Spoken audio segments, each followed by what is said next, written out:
the Phoenix Suns have earned their way into the NBA Finals, and it is remarkable to me how they did that. But I think the bigger story is the disrespect of Devin Booker, Chris Paul, and this Suns team and their accomplishments. And this morning, I'm shocked to wake up and find a tweet from Eric Walden of the Salt Lake Tribune, who is absolutely torching the Phoenix Suns. And his tweet this morning said the Suns have only lost 4 games in the first 3 rounds of the NBA playoffs. True, but maybe, just maybe, if Anthony Davis, Jamal Murray, and Kawhi Leonard change that. Well, it's not the Suns' fault those guys got hurt. And you cannot slap them in the face and discredit them as not just Walden from the Trib did. I mean, this is a conversation that was going on all night last night, and frankly has been going on for about a week since they swept the Nuggets. It's shocking to me that you're essentially blaming the Suns for other people's injuries and saying, well, if these guys had been healthy, the Suns wouldn't be here. But hey, congratulations for not, earning your way, just having it handed to you. Mm-hmm. And I think it's incredibly disrespectful. And I think what it does is it completely discounts all of the hard work. Like Devin Booker is maybe the perfect example of this. This is a guy that's had soft tissue injuries throughout his entire career. Devin Booker put in the work in the offseason to stay healthy. Chris Paul, for the first time, granted, he's missed games. He had the shoulder injury. Again, water's wet and Chris Paul's hurt in the playoffs, and he was. He missed the first 2 games of this Clippers series because of COVID. He had a positive test, and he wasn't allowed to play. Guess what? The Suns still won games without him. And I think that speaks to the character of Monty Williams as a head coach and Devin Booker and the rest of the Suns roster as a team, because they persevered through their own injuries. And I just think, Jake, discrediting them in any way is really, really a slap in the face to the Suns. Yeah, and I think, I think that the media, specifically the media, has a responsibility not to be bitter about the fact that their own team went out of the postseason due to injuries, and that's really, in Salt Lake specifically, that's what, in my opinion, that's what I think is going on here with this Phoenix Suns team. You've got, media folks saying, hey, they shouldn't be here. They had an easy path. I'm tweeting with people last night saying that they had some kind of easy path. I'd like to remind people that, you had to go through Los Angeles with LeBron. You then had to go through the Nuggets with Jokic, who I don't know if anybody's heard of him. He's just the MVP this year.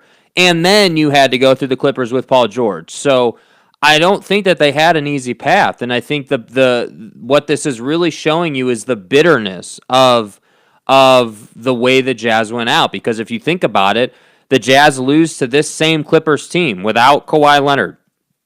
Right? Let's not forget that that Kawhi Leonard was not available. I think it was the last 2 games of the series that the Jazz played against the Clippers. And now the Suns have beaten that same team. And so I just think it goes to show that there is emotions in this sport. They run high. And I think you got to stay level-headed. And I think, for the Suns, this is a great moment. If you're a Suns fan, if you're a longtime Suns fan who was around when Nash was playing, and you've been watching this team suffer for decades at this point, this is a great moment for you, and I'm incredibly happy for you. I think that Devin Booker, again, we'll get to this, but Devin Booker has worked his ass off to get here. I think Chris Paul has worked really hard, and I think, this is a great time for DeAndre Ayton as well. So to be sitting here on Twitter discrediting what the Suns have done because other teams had injuries is just ridiculous to me. The NBA is a sport that largely is determined by which team can stay the healthiest.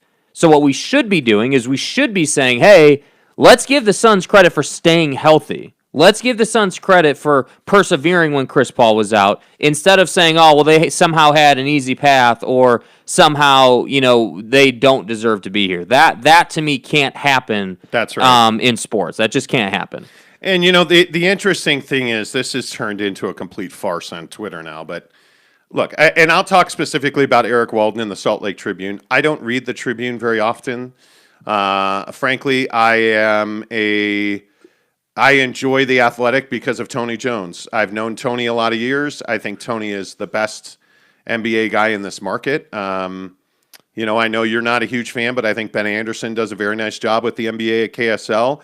I just think that the Tribune is fandom. I think the Tribune cheers for the Jazz, and they tend to get emotional and protective of their hometown Utah Jazz team. And that's not unbiased journalism. And I think what Eric Walden is a guy that I actually read on a regular basis. I respect Eric Walden's work, but what he did this morning with the Suns, and now trying to say that he was talking about another tweet in a different conversation. Well, nobody would know that when you say that, had these guys been healthy, maybe the Suns wouldn't be here. That's a complete slap in the face, and it's disrespectful to the Suns. Mm-hmm. And to me, I think the bigger issue is that the Suns outworked people. The Suns were more prepared to grind out a 72-game season, and they've won 12 games that were not easy wins. It's not like they had a walk in the park in Denver. They've grinded out games. They've worked hard. Cam Johnson didn't even play last night, who's a critical three-point threat for them. It's not like the Suns have been 100% healthy. They've just found ways to win without the guys that are injured. When the Lakers and the Jazz and the Nuggets and all these other teams, the Clippers, what about the Clippers? They found a way to beat the Jazz without Kawhi Leonard. I mean, you can make excuses or you can win games. Mm-hmm. The Suns just chose to win games. And teams like the Jazz and the Clippers and the Lakers were not able to overcome their injuries. And I get that. They had foundational players that were injured. And that's really unfortunate. And I think we've even said on this show that if the Lakers were at 100%, they're the best team in the NBA. Yeah. But your best ability is your availability. And the Suns, Devin Booker's been available for every game. Even though he has a broken nose, he's been available for every game. And I look at guys like Trae Young, and it's really unfortunate that this series with Atlanta and Milwaukee has been savaged by injuries. Are we going to discredit Atlanta if they beat Milwaukee? But if not, or Well, Giannis didn't play, so that's why Atlanta won. I won't be doing that. Atlanta, if they win this series, Milwaukee, if they win this series, they were the better team.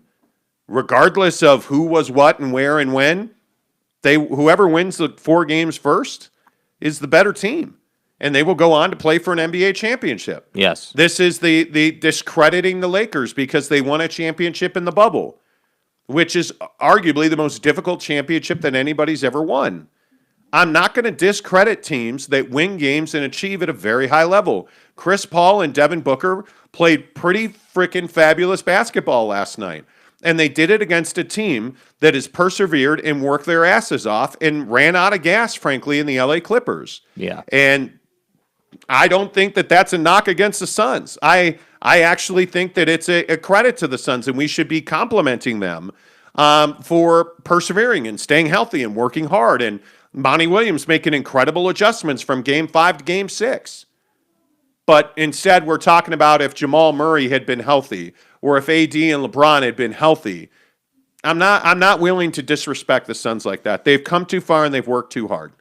So it's incredibly frustrating. We shouldn't be talking about guys who aren't on the floor. Like, we shouldn't. I just think that, I think that what needs to be said here is that Jazz fans in particular, Jazz media in particular, is probably a bit bitter about the fact that the Suns were able to handle this Clippers team and they were not. And I think that the way, again, I know I keep referencing this lately on the show, but like the way that you went out against the Clippers was painful. It was frustrating. It was, not ideal. It wasn't like, you had a game that went down to a game winner and Paul George just happened to hit some ridiculous shot or something, and that's what sent you home. I mean, Rudy Gobert, air quotes, got exposed in that game, which upset a lot of people.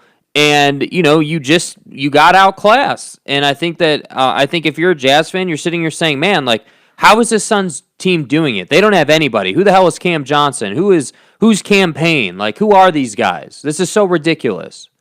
And what you got to understand is that's just not, you're living on emotion at that point. And that's why I think we see the Eric Waldens of the world tweeting that stuff because they want to sit here and say, hey, the Suns are not as deep, or they're not this or they're not that, and they wouldn't be here if he had played. And it just gets tiring, man. Why can't we just say, hey, the Phoenix Suns are a great story. Devin Booker has been on, by most people's standards, has been on the cusp of superstardom for like 3 seasons now. In my opinion, he is a superstar now, regardless of what the stats say. He definitely has arrived, and I just think that they deserve a lot of credit. Why can't we do that? I mean, what we tend to do is we tend to say, hey, well, this guy won, but screw him. There's some kind of issue with him, like he played a weak opponent, or he got a call this way or that way, or like we always do that in sports instead of just saying, hey, Devin Booker played a hell of a game. Chris Paul threw a 40 in an elimination game on the road. Hell of a game, bro. Hell of a game. You've been in the league for a long time. You've been through a lot of different things. More power to you. We'll see you next season if we're the Utah Jazz or any of these other teams. That's what I can't live with. You're not accountable enough or respectful enough just to say, hey, they had a better season than us. We'll come back next year. Yeah, and it is, what's shocking to me is, holy cow, the Phoenix Suns are a good story. You look at what this team has been through with Robert Sarver as their owner. You look at the last decade of just tribulation, terrible draft picks, struggling to have any kind of hold in the community. You look at the struggle to have their arena rebuilt and everything that they went through in that process. You begin to understand that they have climbed mountains to get to where they are. And you begin to understand that James Jones remade the front office, did a great job hiring the right coach, Monty Williams, who then was an integral part of getting Chris Paul to Phoenix. Those two, with their relationship in New Orleans, their ability to communicate and work together, Chris Paul's instant credibility in the locker room and on the floor, where he is able to chop down DeAndre Ayton's weaknesses and help him rebuild a bigger, better, badder Andre Ayton. The complementary skill sets between Chris Paul and Devin Booker, and the fact that they haven't even been in the playoffs for 10 years. They have one of the worst owners in the NBA. Man. And they've overcome it all. And yet here we are talking about not that Chris Paul's a great story, not that Monty Williams is the resurrection of Monty Williams both personally and professionally. That Devin Booker dedicated his offseason to his body last year. Like, people just want to focus on the negative. And I think at some point, we need to get over that. We need to stop doing that. Yeah. Because I look at the Phoenix Suns, and I think that they are the best team left in the NBA playoffs. To me, I think they match up. Giannis is clearly not going to be the Giannis of 100% health. And that's unfortunate because that plays right into this narrative. Oh, the luck it's not luck that the Suns are in the NBA Finals. They earned it. And if they win an NBA championship, no matter who they play, whether that is the Hawks, the Bucks, or your mom, they've earned it. And they're going to hang that banner, and they're going to polish that ring, and it's going to be amazing at Suns Arena come November. But we have a long way to go before that happens. And to me, right now is the time to celebrate an unbelievable achievement in winning the Western Conference Championship by the Phoenix Suns. And I think it's an incredible disrespect to not only the Suns but the NBA to do the things that we're seeing the media doing on Twitter. And now I will say, what an incredible job of coaching by Monty Williams last night. Yeah. I think the adjustments we talked about on the show yesterday morning, he made every one of them. I mean, playing Cameron Payne and Chris Paul, which we talked about specifically, playing them together was fantastic. You saw the Clippers come out in zone, and the Suns were ready for that. And immediately you had guys cutting from the wings into the paint. Devin Booker, obviously he missed an easy bunny in the paint there early in the game. Yep. But what it showed you is the Suns were prepared for that zone, and we saw very little zone out of the Clippers the rest of the night. And that allowed Chris Paul to play free, to play in space, to get to that mid-range, to be able to drive and drop a three-pointer to Dario Saric to be, I think it was 7 of 8 from 3 last night. The Suns were ready for the zone and how the Clippers would react out of that zone. And they took advantage of that. And, much to his credit, I think Monty Williams put his role players on the road in a closeout game, which is very difficult to get contributions from your role players in that specific scenario. He put his role players in a situation to not only compete, but to succeed. Playing Cameron Payne with Chris Paul takes a lot of pressure off of Payne. To Payne's credit, he had 2 shots blocked in the paint, just kept on going. I look at Dario Saric. Chris Paul put Dario Saric in a perfect situation to knock down that 3 from the top of the key. The Suns executed last night. And I think the other thing that you saw was the mental game finally went in favor of the Suns. Patrick Beverley had a real impact on this series. His defense is outstanding. I think we all know that about Pat Bev. But the fact that he was able to shoot the 3-ball really well in this series, the fact that he was able to break the paint and get layups, really was a tide turner, and it gave the Clippers a lot of momentum. And then it all fell apart.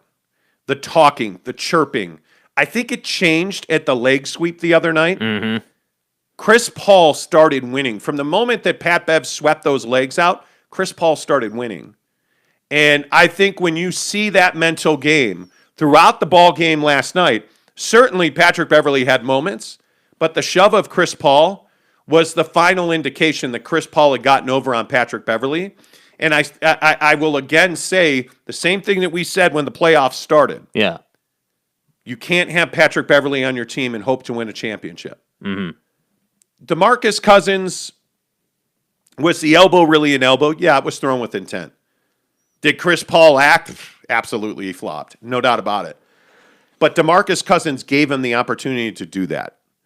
And again, I think I agree with Jeff Van Gundy. I would have dished out double technicals in that situation. Yeah. But I think that DeMarcus Cousins put the Clippers in a bad situation there. Now, if memory serves, Chris Paul missed the free throw on the technical, but it almost didn't matter. Yeah. Because at that point, you were getting over. Yep. And the part that I also thought was pretty remarkable about the way the Suns adjusted last night, they never got comfortable with the lead.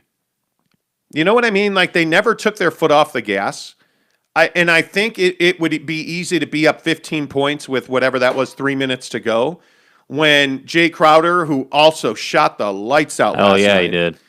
When Jay Crowder walked over to Chris Paul and said, hey, can you taste it? And Chris Paul's like, no, we're not done yet. Like, that mentality, that to me is why the Suns are in the NBA Finals. Not because everybody else was hurt, but because they had their mentality right at the right times. And Monty Williams put his guys in a position, Jake, to perform at their highest, best level. Yeah. I think that's why the Suns are in the NBA Finals. Yeah, and you noticed last night that the Suns were never in that position where they were losing their composure. And, specifically, we saw, I think it was game 3, maybe game 4, one of those 2 games where, Devin Booker had picked up all those silly fouls. He had kind of got mixed up in the BS, if you will, with Bev and Yes. with Paul George and Wearing the face mask. yeah, we never saw that last night, and I think that all that credit goes to Monty Williams because just like you were saying, when you're prepared to play against the zone, when you're prepared for what the Clippers are going to throw at you, you're not surprised. So you're able to say, "Hey, Right. we're ready for this. We're this is not surprising to us. We're good to go here." And that allowed them to really take this next step forward. And yeah, I do agree.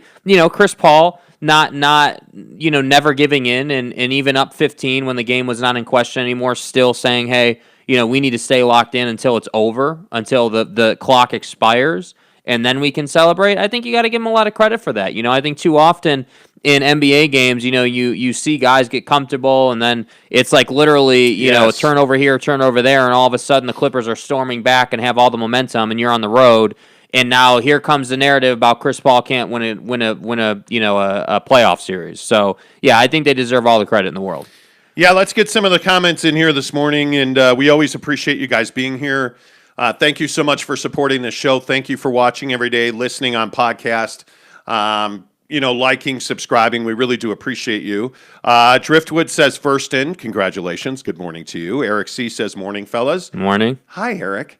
Hello. Jackson says Xbox is mine. Okay. Cody Strickland says, morning, fellas. What TV shows you guys into? The NBA Finals.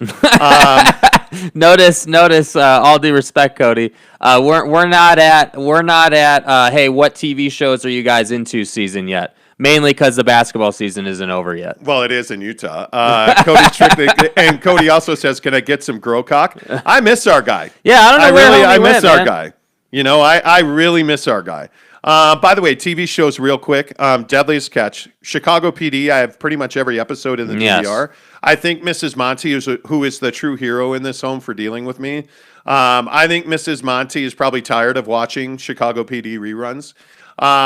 But you know what? I actually think the SVU, Law and Order series, the new one with Elliot Stabler being back, which I can't remember the name of I it. can't remember it, but it is organized crime. I think that's been really good. But, my wife's got me into some genealogy shows, Finding Your Roots specifically. It just depends on the day and the time. What we haven't done in a while is binge watch anything like a new series on Netflix or Hulu or.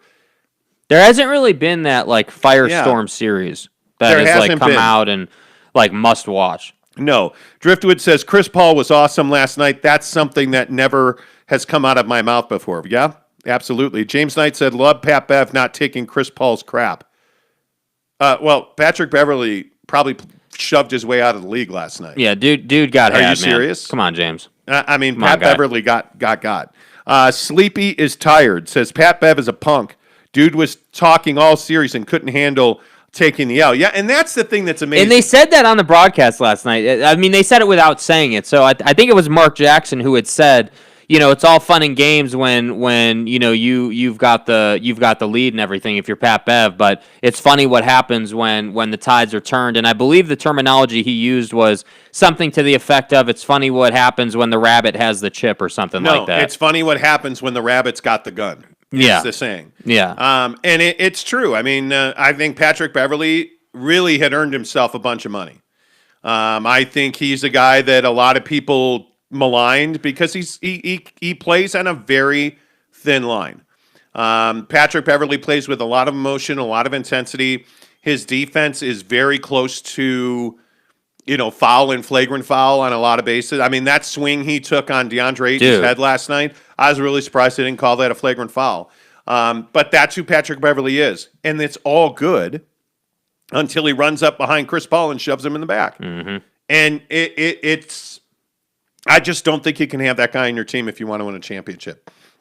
And it's really unfortunate because they talked about it on the broadcast last night. The road to Patrick Beverly getting to this point has not been easy. And I think his animosity towards Chris Paul, it's well documented that Chris Paul and James Harden wanted to play together and they, like all of that in Houston. Well, that cost Patrick Beverly a job, and I think he holds Chris Paul accountable for that, rightly or wrongly. And last night, I think that just overflowed in it, and it really, I think, damaged Pat Bev's ability to have a job in this league. Now, I could be wrong, and somebody will probably give him a contract, and maybe it's the Clippers. Yeah. He's the longest tenured Clipper. I don't know. But it was really disappointing to see Patrick Beverly lose his himself, if you will. Yep. Last night. Emmanuel Quaya says, good morning. Are the Jazz taking notes on how the Suns are playing? They need a player like Chris Paul to win a championship. No, I don't disagree with that. The issue is you have that in Mike Conley. The problem is Mike Conley didn't play because he was hurt. And that's who Mike Conley's always been. And you paid that guy $30+ million, $34 million or whatever it was, to be hurt. And you knew that when you traded for him. You gave up significant assets to get him. And it's just really disappointing that, hey, again, he was hurt. And he was hurt in critical stretches of the season.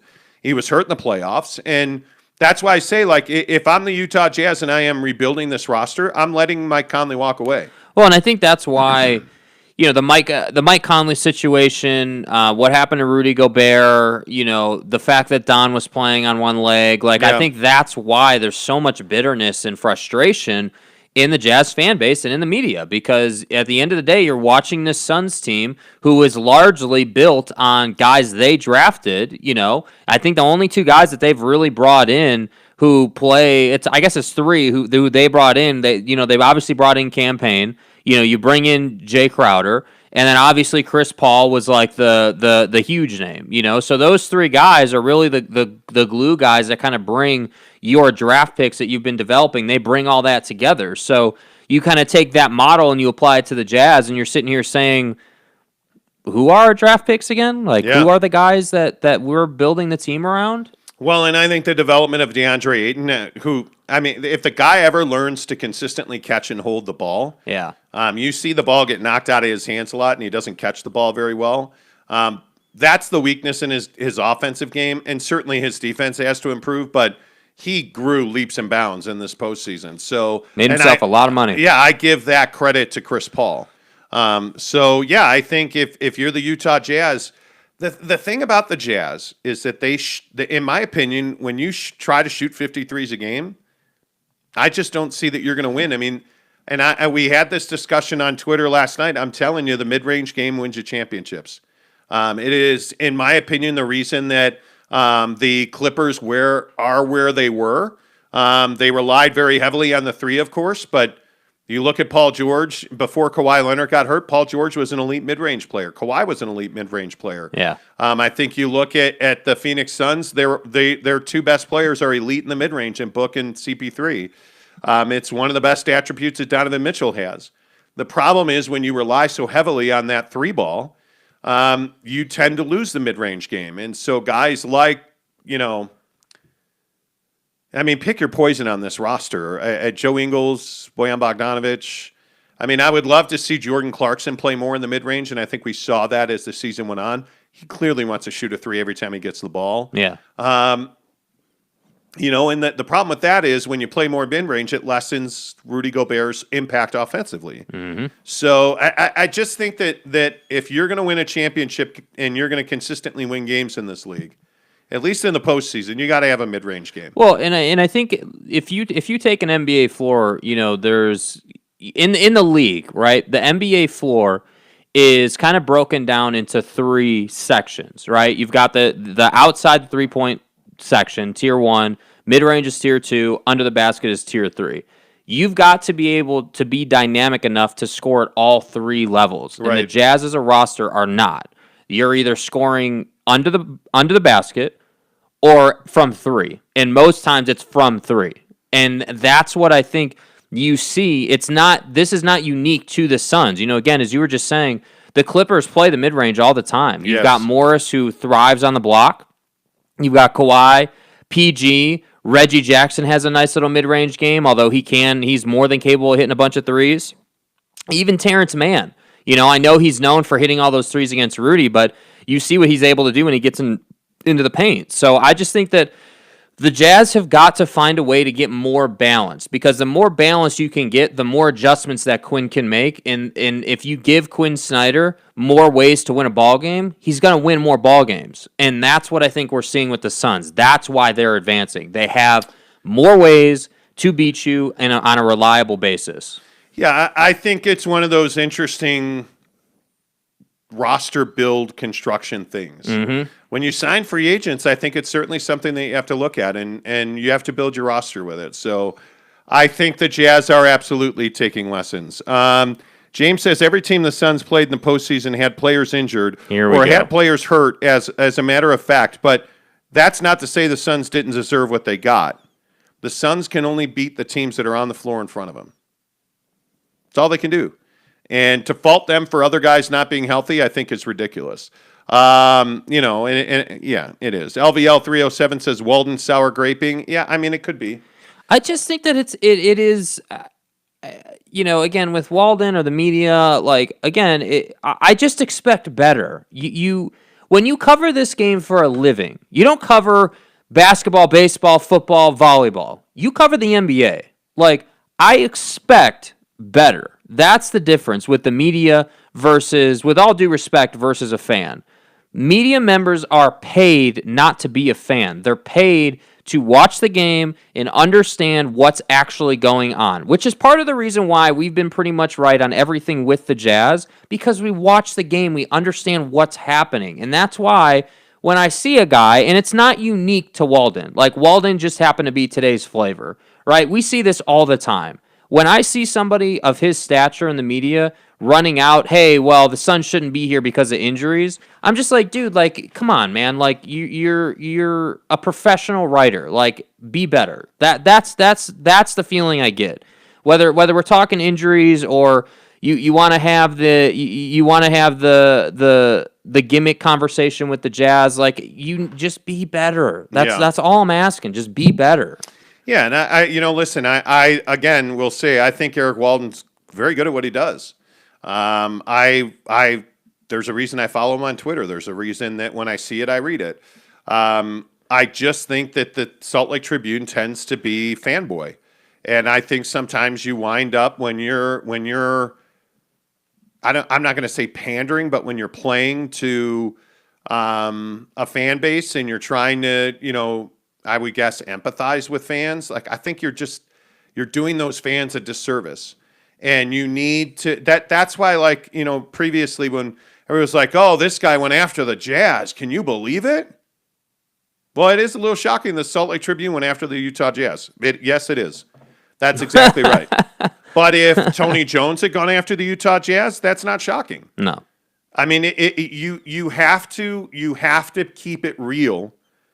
To be real, to be journalists, to be credible, you can't be a fanboy. Why is it that whether it's the media or fans or whatever, why is it that we struggle to just say, hey, yeah, the Jazz roster fell short. They were not able to absorb injuries? Because I think there is in a market like Salt Lake City, where the Jazz are the ticket in town in pro sports, I don't think there's any doubt this is a football town.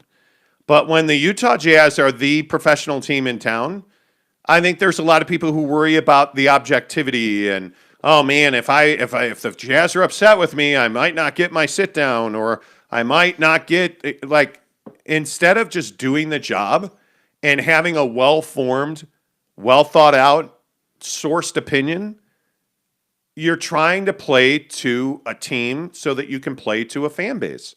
And I think if you would just be a journalist, you'd be great. And that's why I say 9 days out of 10, Eric Walden's great. I choose to spend my money other places. And I think that when I need the best opinion on the Jazz, I go to Tony Jones. Yeah. With all due respect, I go to Spence Checketts. I think Spence Checketts, who is not a journalist, he is paid for his opinion. I think Spence Checketts does a good job on the Jazz.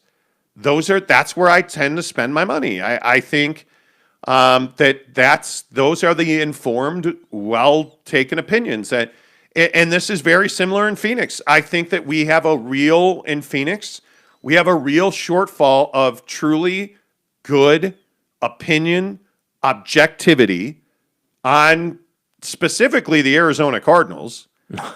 But I mean, I think when you look at all sports radio in Phoenix, I think, when how do I say this gently? With all due respect, when the journalists in Phoenix are paid by the team and the flagship, that's a problem. You're not going to get objectivity. You're not going to get real journalism. You're going to get what the team wants out there, because the team is paying the insiders, and the people who write about the team are paid by the team. That's a problem, right? Like, if you look at the guys in Phoenix that talk about the Suns, there's very little objectivity. There's very little journalism there, very little. Yeah, and and I think a lot of it is because you have a transient fan base in Phoenix that I think has shown out and has absolutely stood up and been heard during this playoff run. I just think the media there is weak. And again, part of this is too, I grew up in Chicago in the heyday of Chicago media, and I grew up where there were true opinion-based columnists. When the newspaper business was the business, when you couldn't wait for the Chicago Sun-Times to come out the next morning or the Tribune to come out the next morning because Rick Tellender was going to have an opinion, because the titans of sport were reading the paper. And I think that's where things changed. I think all of this paywall online stuff really hurts the ability of media outlets to pay guys who understand how to be journalists. Instead, it's a blogger who turned into a vlogger who, and all of a sudden they're the beat writer for the Salt Lake Tribune. And it's like, that's not going to work. And it's again why I have a lot of respect for The Athletic, why I give my money to The Athletic. I mean, I'll be honest with you and tell you I only pay The Athletic so I can read Tony Jones. Yeah. I don't ingest a lot of other content from The Athletic other than Tony Jones.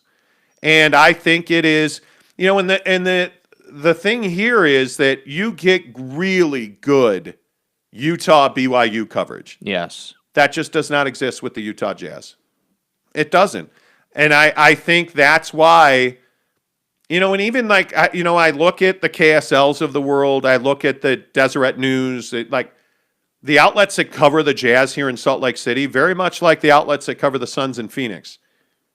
There's just not a whole lot of want to be hard journalists, to be breaking stories, because when you break a story on the Utah Jazz, it pisses the Utah Jazz off. It's much better in this town, if you are a journalist, to be second on a story than to be first. And I think that's a big problem here. It's not a problem in Chicago, New York. It's not a problem in Los Angeles. I think they have great opinion makers and great journalists in Los Angeles. Mm-hmm. The New York Times, the LA Times. I mean, this is the benefit that the Jazz have for being the only dog in town. So it's just an interesting conversation. I miss the newspaper. I miss newsprint on my fingertips every morning. I just miss accountability in sports, like in the media. Like I miss being able to have somebody say, hey, can you fix the camera there, bud? Yes, sorry, I'm reading a Trevor Bauer update. My bad. Oh, what's that say? Just that now the entire domestic violence order is now public. Oh man, dude. Yeah, it's not going to be pretty for him. Anyway, my last thought on this is just that I think that what you're talking about with the paper back in the day, whether it's that or just generally speaking, like the word accountability is the proper word here in many ways. So number one, like this morning talking about Walden's tweet, be accountable to what you were saying. If you're going to say something on Twitter and it's going to be a lone tweet on its own, be accountable for what you're saying. You're saying that the Suns wouldn't be here if everybody was healthy. Cool, man. And then if you're the Utah Jazz, be accountable for the situation that you're in. Like, part of me, and again, I'm not saying that it's wrong the way they handled it, but a small part of me is like, hey, why don't you just come out and say that you're moving on from Dennis Lindsey instead of doing this whole facade to be like, oh, well, he's resigning and moving into an advisory role. Yeah. And then next week he's going to take the Dallas job. So accountability in sports tends to kind of get lost in the muddy waters in certain markets. That's what I'll say. Yeah. Anyway, I think the media. I think I miss truly good media coverage of things, and that's why you looked forward to the guy writing the paper, right? Because you respected his opinion. He came with a clean cut, well thought out opinion. Yeah, it is. Yeah, I would agree with that. Let's see. Sleepy _ is tired. Chris Paul had to flop on the elbow. Otherwise, the refs don't call anything. Clippers gave extra body bumps and pushes after plays all series long. They did. And I think the Phoenix Suns started taking advantage of that. Yeah. But by the way, the whistle didn't blow very much at all. No. Last night. Not until it kind of got over the top. Yeah, I just think it is. Yeah, I would agree with that. Yeah. I would agree with that. Wow. Brandon Whiteside says, tanking or being lousy eventually works. Suns will with a team full of lotto picks. Good for them. Why is that a bad thing that the Suns have lottery picks on their roster? Yeah, why is that like a negative? Brandon keeps going back to this, that the Suns, oh man, the only reason they're winning is they have lotto picks on their roster. So they drafted well. That's what you're saying, is they drafted well. So you're saying the Warriors having lotto picks is a bad thing? Yeah, like the Jazz not having a lot of picks is a good thing? It's not.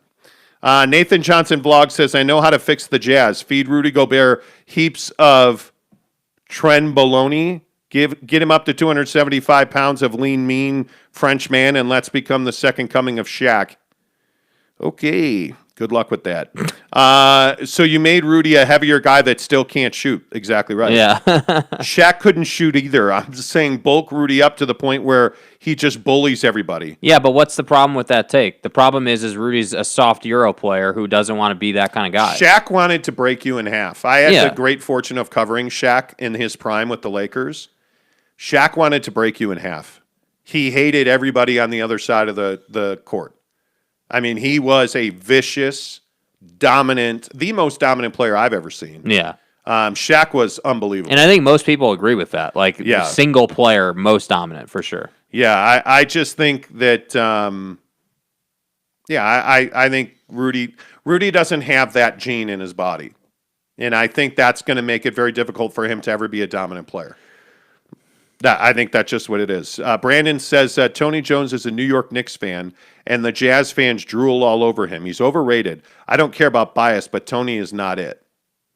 Well, that's your opinion, bro. But why does it matter that he's a Knicks fan? Yeah, like what does that got to do with anything? I mean, I think it makes him more of an empathetic figure because they're never going to win anything ever.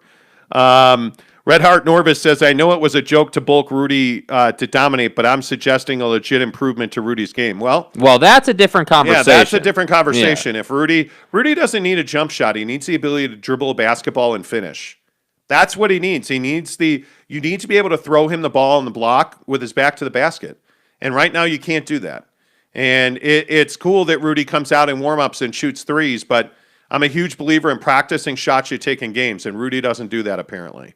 So I'm hoping this offseason that I think every member of this Jazz team and front office organization should be on note, from the usher that's on the floor to Rudy Gobert in the paint. You got to step your game up and be better than you've ever been. And if that's not your mentality, I think you're going to struggle. I really do. Jeremy Bolton says, good for the Suns. Was hoping it would be the Jazz to be a great team and be fortunate at the same time with no major injuries to your main players. Yeah, well, unfortunately, Mike Conley's a guy that I point made. Yeah, we've been down that road. Hoping the Suns win it all. I think the Suns will win it all. I think they're the best team left in the playoffs. I think that, regardless of who they've played and who was injured, the Suns are in the NBA Finals, and they're largely healthy. Now, we asked the other night on Twitter during the game, where's Cam Payne? Well, it turns out he was hurt. He's a really important piece to their offense. I mean, by the way, he's rapidly improving defensively. He's long. Yeah. I think whether you play the Hawks or the Bucks, those two teams really enjoy shooting the three. And you're going to need length and aggressiveness at the three-point stripe, and Cam Payne's a big part of that. Because I don't think you can count on Jay Crowder to shoot that kind of percentage on a night-in, night-out basis. No. They needed it in a Game 6 in L.A., and he gave it to him. But I don't know that he can do that on a consistent basis. Gabe Ledley says, is there a nicer dude off the court, an absolute killer on it than Shaq? No, and that's one of the things that's so amazing about Shaquille O'Neal. And Kobe always struggled with this. Shaq was a guy who, as soon as the game was over and he put on his street clothes, he was the affable, joking Shaq that he is on inside the NBA. I always found him to be that way. But boy, as soon as he put on Laker shorts in a Laker jersey, look out, because he was coming for that ass, and he was not going to back down from anybody. Yeah. And I think Shaquille O'Neal, man, he's just the most dominant player I've ever seen. I mean, he's an assassin. Yeah, I mean, the guy really. Wow, was that a drop, dude? Was that a drop? Some days, you guys, holy cow! I think there was a drop played on the show. You have to check it before you wreck it. I can't just play drops whenever I want to, bro. There's gotta be context. Are there rules? I can't just play a random ass drop when we're sitting here talking about, some dumb take on Twitter. Look, Skippy. Yeah, there are no rules on this show, Skippy. I shouldn't call you Skippy. Emmanuel Quaya says, you guys are way better than ESPN. No, Thanks, bro. ESPN's amazing. Yeah. James Knight says, I really hope the East win the finals so we don't have to hear you two guys drool over the Suns. Oh my God, I love you, James. Hey, James, James, bro. Where's my 4X gold? But if I got to come to Melbourne to pick it up, I will. That's out of the window. I will. I absolutely will. Cody Strickland says, did anyone catch Rudy's comments in the last few post-game interviews about his offensive game, saying that he has some new moves coming soon? Yeah, that's like Donald Trump saying he's going to roll out the healthcare plan. No, I'll believe it when I see it. You know what it is? That's Donald Trump saying we're going to repeal and replace it on the same day. Yeah, my ass. That's Ben Simmons putting out Instagram videos of himself making corner threes like 30 in a row. Yeah. And then never attempting a three during the regular season. My fucking head. Like, what was that, Come on, 3 years guy. ago? Yeah, come on, dude. Come on. Omar says, good morning, Monty and Skippy. Yeah, good morning. Thank you. You just had to roll the Skippy out there. Now everyone's going to call me freaking Skippy. Douche canoes. Exactly. Casey Finlinson wants to know if ESPN talks about Luca's mom. No, I don't think they do. I don't think they do. He says, I think not.